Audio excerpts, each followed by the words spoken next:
SIMA UI tahun 2019 tentang elektrokimia.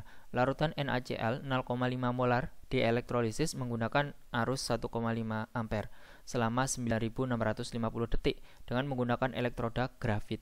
Jika volume larutan yang digunakan adalah 500 ml, pH larutan setelah elektrolisis selesai adalah.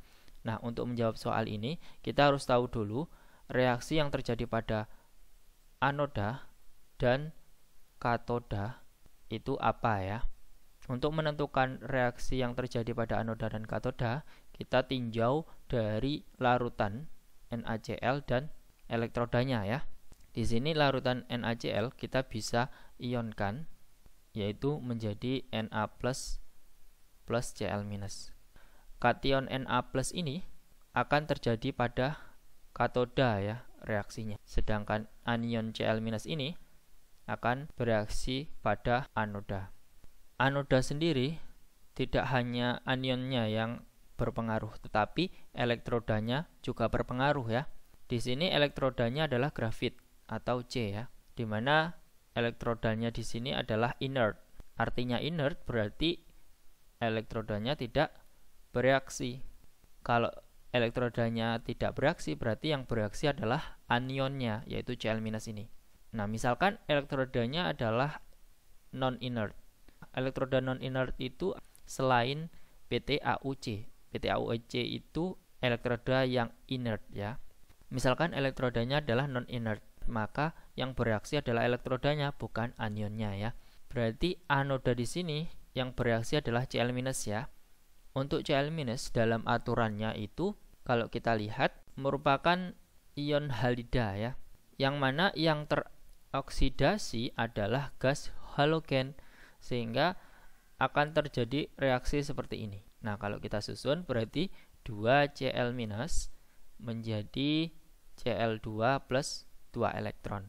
Berarti reaksi pada anodanya adalah 2Cl- menjadi Cl2 plus 2 elektron ya. Kemudian reaksi pada katoda. Nah, untuk reaksi pada katoda tidak dipengaruhi elektroda ya, hanya dipengaruhi pada kationnya.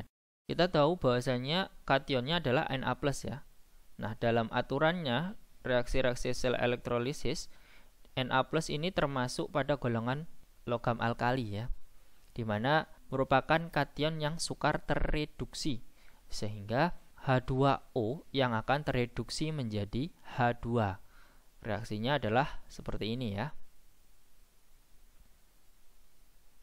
Nah, tadi Na+ itu tidak tereduksi ya, tetapi yang tereduksi adalah H2O, sehingga 2H2O ditambah 2 elektron menjadi H2 plus 2 OH-. Nah, ini reaksinya pada katoda. Setelah kita menemukan reaksi yang terjadi pada anoda dan katoda, kita lihat yang diketahui di sini adalah konsentrasi NaCl yaitu 0,5 molar, kemudian ada arusnya 1,5 ampere, terus ada waktunya di sini ada 9650 detik. Dan volume larutan yang digunakan adalah 500 ml.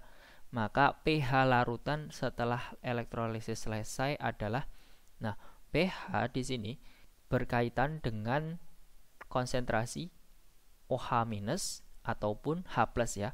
Dari reaksi kedua ini, yaitu anoda dan katodanya, yang akan kita cari adalah konsentrasi OH- karena berkaitan dengan pH-nya ya. Nanti akan ketemu pH-nya.